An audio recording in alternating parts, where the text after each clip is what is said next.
David, tu nous as apporté un objet qu'on a un petit peu oublié dans nos foyers, on n'en voit plus beaucoup. Est-ce que tu peux nous présenter ce petit objet? Alors oui, c'est un poste de TSF donc des années 40 à peu près, donc il est juste avant les transistors. Et c'est un pâté Marconi, de marque pâté Marconi 435 exactement. Avec bouton bakélite, plaqué à cajou, voilà. C'est un poste que beaucoup de familles, ce type de poste, Mm. beaucoup de familles en possèdent, et néanmoins celui-là a une histoire particulière. Oui, alors parce qu'il appartenait à mes grands-parents, qui étaient donc mes grands-parents paternels, qui étaient juifs roumains, et qui habitaient un petit village du Maine-et-Loire, et donc qui avaient ce poste, on va dire par lequel il y a eu toutes les mauvaises nouvelles, que l'on sait, voilà. Et donc ce poste leur a été pris, puisque tous les postes de TSF étaient réquisitionnés, et devaient être déposés à la mairie du village. Ce qu'ils ont fait, mais il se trouve que la secrétaire de mairie, qui était, on va dire, quelqu'un d'un petit peu différent des autres personnes du village, leur avait dit, si vous revenez, de toute façon ne vous inquiétez pas, ce poste sera toujours là, je le garde, je le mets à part, vous le retrouverez. Bon.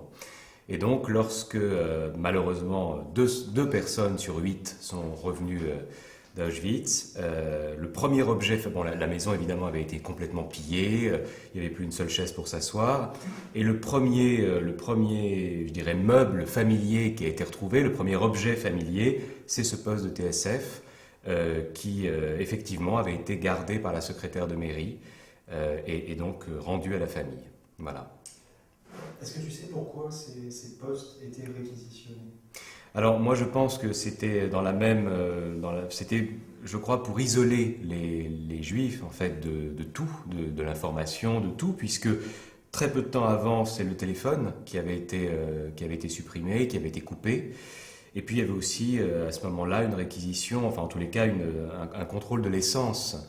Les voitures n'avaient pas, les voitures des juifs donc ne pouvaient plus rouler à certaines heures. Et alors mon grand-père lui était médecin, donc a eu une possibilité de rouler encore quelques temps par rapport à d'autres personnes, mais très vite la majeure partie des moyens de communication étaient coupés.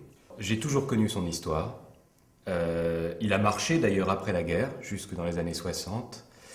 Et puis il a été remisé dans un grenier de cette maison, toujours dans le Maine-et-Loire, maison que la famille conserve, donc dans laquelle je vais souvent.